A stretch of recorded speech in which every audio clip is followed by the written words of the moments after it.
past, we saw you walking here on crutches, and usually when you fight Jonathan Martinez, your leg's pretty beat up after. So I guess physically, how you feeling after that? Physically, I still feel pretty good. Obviously the leg is a little bit beat up. Man, that guy kicks like a horse. I think he is a horse, half horse, man. I swear.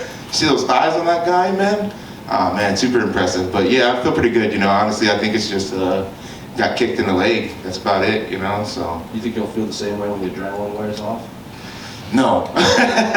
We'll see. Let's see how the next couple of days feel. But honestly, I feel like it's actually pretty good. And he just landed it. One thing is he's really accurate where he landed it. It was the same spot twice, and I was like, gosh, man, I'm pretty good about taking that thing away, and you still found it, man.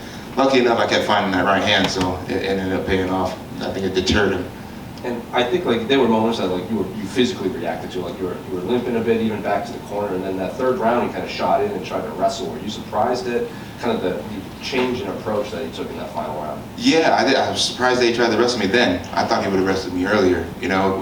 We thought he was going to try to have him more wrestle heavy. I knew he was going to try the left kick. I mean, that's his thing, And obviously, if you look at a lot of his boxing, he's had trouble struggling with guys that can throw hands, and he was having a hard time with my jab, my left hand, and my boxing, But he just whips that kick so hard, and he lands it pretty accurate, I think his leg's gonna be a little beat up too, though, because I definitely kicked his a couple times too. I was surprised that he decided to do it when he did, because I figured he was just gonna, like a dog on a bone, go after that. But I landed that good right hand and busted his nose wide open. He was bleeding all over my hand. I was like, oh, that's why he shot in. I get it, that nose is hurt, And obviously it was a hyper-competitive fight. Like, he had moments and you had moments. You were up 2-0 on all the judges' scorecards going into that final round. Did you feel you were up 2-0, or is your corner ones that they keep it? They kind of keep the it measured. Like, you might be up 2-0, but we're not gonna assume it's that. I never think about that, honestly. And don't get me wrong, I felt like I was winning the fight, but I wasn't really thinking about whether or not I was winning the fight. I was just trying to stay in the fight. That was my biggest thing. Like, my focus is always just being focused on being right where my feet are. You know what I'm saying? Like, right where my feet are, not looking at the outcomes, not focused on those things, because so many outside forces always look at that. And honestly, all the work that I've put in for this last year to be focused on this 15-minute outcome, it just breaks my heart. You know what I'm saying? Win, lose, draw. It's like, this moment's already over. It happened and it's done now, and now it's on to the next thing. So, my focus wasn't necessarily on the fact that I was up or not. I was just like, hey man, I'm trying to get him out of here in this third, I really wanted to get the finish. I like getting finishes. That's what I wanted to do. But, man, Jonathan Martinez is as tough as they come. So obviously 4-0 UFC. I'm sure no one expects to lose when they make the UFC debut. Is this where you thought you'd be at? You beat a guy who fought Jose Aldo, who fought Cub Swanson. He was at one point the guy that might be a future champion, and you're now 4-0 and you just beat him in Madison Square Garden of all places. So is this where you thought you'd be? Absolutely not. I give all the glory, and I'll say it as loud as I can, to God, Jesus Christ, my Lord and Savior. I couldn't have written this story for myself. I never believed in myself to be this way. He has instilled a will and a strength inside of me that I never knew I even had, and that's where my focus is. I stay focused on that, and he just keeps delivering, keeps putting me in places that I never believed. And my manager said that he thought I'd be in the top 15 by the end of the year, and I didn't even fight. And I was like, man, I don't know if I'm going to be there. I was like, I'm not rushing, but I don't know if I'm going to be there. And now here we are, fighting and beating a guy who's in the top 15, and one that we respect so much, one that's fought guys that are the top echelon guys. So, man, God is so good. And the answer, I guess, is no. I wouldn't have been able to write this story. So what do you want next? Are there, at this point, like you said, top 15, you can start looking at specific names, you'd see the number next to you, I want to fight now 14, 13, or are you just going to keep coming and accepting the names that they present for you? I think looking at the names that they present me is going to be what I'm looking for. But there's obviously different names that I think are going to make sense. I wouldn't be surprised if they gave me Jose Aldo. I feel like that's a fight that they would give me. My partner just fought him, and he just lost to him, and I just come off a win of a guy he beat. We're both right there next to each other in the rankings. He's a little bit older. I'm a little bit older. I wouldn't doubt that that'd be a fight that they'd make. But there's so many other fights out there to make. So I'll just listen to what the UFC says. They've done a good job of matching me up thus far. And whatever fight it's going to be, I know it's going to be exciting. Especially, I knew taking the fight against Jonathan that now, after a fight like this, I was only going to get tougher fights. So that was part of the plan as well. So now we're going to be keeping on stepping up to the next tough opportunities. So. Would you go to Brazil to fight Aldo? No, I don't want to go to Brazil to fight anybody. Yo, I don't want to. I'm sorry. Like, there's some people that are like, yo, I want to go travel and this, that, and third. Not me, man. I don't want to go travel over to Brazil and fight over there. Like, I love Brazilians. That's all good and gravy, but man, I'm not trying to do all that. So what are the places you do want to fight that you haven't? Japan, I will say that I just love the Japanese culture, so I would love to go to Japan, but yeah, that's about as deep as it gets. Other than that, New York, it's already done. That's checked off the list, so yeah, honestly, yeah. And then honestly, Arizona. I want the UFC to come back. I want a full turnaround. Let's fight in Arizona. Why don't we get Jose Aldo back in Arizona? That sounds good. How about that? But I mean, that's asking a whole lot. That's kind of disrespectful to that man. I don't know what I'm talking about. Appreciate you, man. Marcus, right ahead. First of all, congratulations on winning. Really, really fun fight. The broadcast, talking about the third, they kept going off saying that Martinez was blowing it, that him clinching you, that if he kicked your legs a couple more times, the fight was going to be over. I mean, I'm assuming you disagree with that. I do not disagree with that. If he would have landed another couple good kicks, yeah, he probably could have got down. I'm not lying, man, I had to tough it out.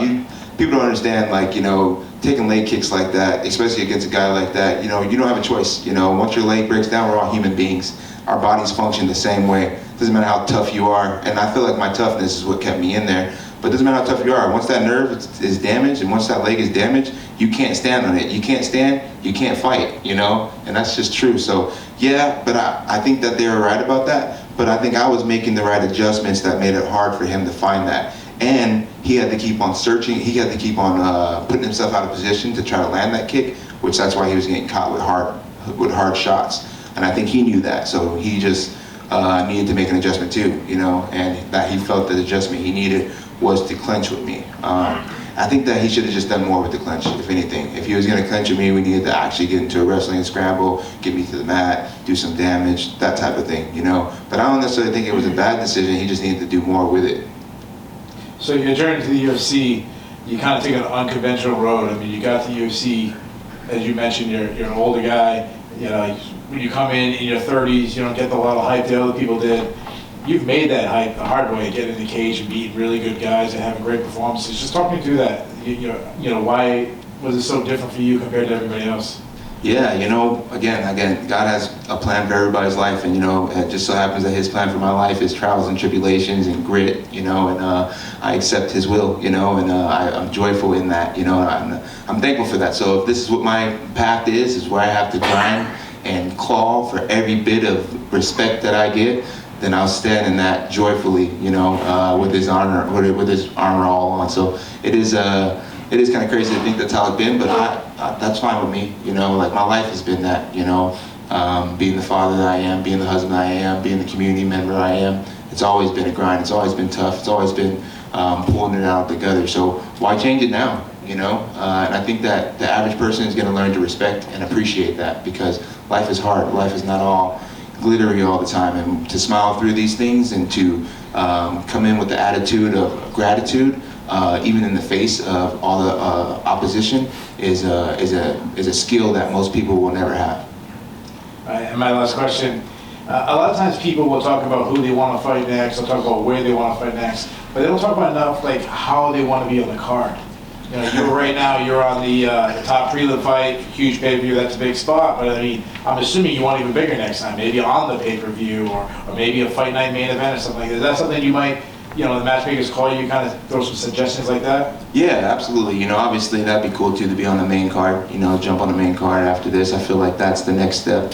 But again, feature prelims is cool with me. That's the most watched fight almost always, right? So I'm down with that. I just like to fight. I like to come out here. I like to perform. And the thing about that, not to get into the money talk, but main event or getting on the main card, you get paid the same. So it's more so, it's just I just want to fight great fighters, challenge myself, and keep going out here and getting these wins. So it'd be awesome to step into not a main event, because I'm not trying to do 5 yet. Even though I feel like I can go 5, I ain't trying to do 5 just yet. We're gonna wait till I get some more in the bank to get to that. But I would definitely like to be on a main card. That'd be sick. Congratulations. Thank you so much. Yeah. Marcus, you and your wife have 4 children. You're a fighter, she's a teacher. Walk me through an average day in the McGhee household. It's pretty normal, actually. We live a pretty normal life. Wake up at 6 o'clock. Both of us wake up at 6 o'clock. Basically, I'm getting my tea ready, making my breakfast for the morning. They get up. She gets up with my two youngest and gets them ready to go to school. Kiss them goodbye, tell them I love them. They take off. And then I head off to training. And my two youngest are in the same. My two oldest are in high school, so they go to high school. Do their thing, and then we come back home. We usually hang out all night. After I get done training, because they usually get home right around 5 o'clock. I get off training around 4:45. It's a beautiful thing, so I get to spend nights with them. Every night I'm back home. My wife watches TV for the most part. I hang out and just walk back and forth in the house for the most part. So we're pretty chill. It's nothing too crazy. Pretty relaxed family life. Just spending time with each other regularly. Tell you what, we laugh a lot, we joke a lot, and there's a lot of love. I love that, man. And one more from me. Your teammate Mario Bautista, he got a lot of flack for his performance against Jose Aldo. Did you give him any advice, and do you have any conversations with him after the fight? Yeah, we talked about it, but nothing crazy. A fight's a fight, and he did what he needed to do to win. And unfortunately, it's not always beautiful. I'm happy that I got the win against Jonathan Martinez, but when I say it's my favorite performance I've ever had, absolutely not. I wish I could have done more, and I'm happy that he's safe and that he's healthy and that he gets to go back to his family safe and well as well. But that being said, we want to go out and we want to perform. We want to become stars and all this extra stuff that, all these things. But it's a fist fight, and people don't understand. It's so hard to go out there and to make performances against the top guys in the world. And these guys want it just as bad as you do. These guys train just as hard as you do. These guys have great coaches as well. So you do what you can to win, because our checks are on the line, and a check was on the line for him. Double the money or half the money. What other jobs like that, So he did what he needed to do to win, and I ride with my guys anyways, I ride with my guys, and he's going to show up his next fight, and he's going to silence all that anyways. When he looks great his next fight, they'll forget about the fact that they had an issue with how he won the fight against Jose Aldo. It's Jose Aldo. What are you going to do? This guy's a GOAT. You win. You do what you can to win, Hey, Marcus. So you'll assumably be a ranked fighter in a weight class like bantamweight. That's a very big deal. How much does that inevitable ranking next to your name mean to you? It means a lot, but even then, I said it before this, the fruit of the labor was not the ranking, right? The fruit of the labor was walking through the path to get to this point, right? Putting in all the hours and then accepting the fight like this, and then showing up with gratitude and attitude, and then stepping in the cage and doing what I did, it's all of those things, and then so the number is just the cherry on top, but there's so many layers that are below that are that all the crowd is missing out there, all the layers of blood, sweat, and tears that each one of these coaches have put in, kind of kicked their legs are beat up right now too, I'm sure busted lips, they pour into me as well, and growing shots on accident, so there's so much of that. So for me to overshadow that with a number, it's just I feel arrogant, what I'm saying? So do I appreciate it? Absolutely. But the fruit and the labor is in all the things that I've been able to build outside of the cage. How crazy is it to look back on the fact that you started off as an 0-2 amateur? Absolutely nuts, right? Honestly, absolutely nuts. What is that? What is that? That's crazy. Who could have wrote this story, right? Who could have wrote this story, I give it all to God, I give it all to God.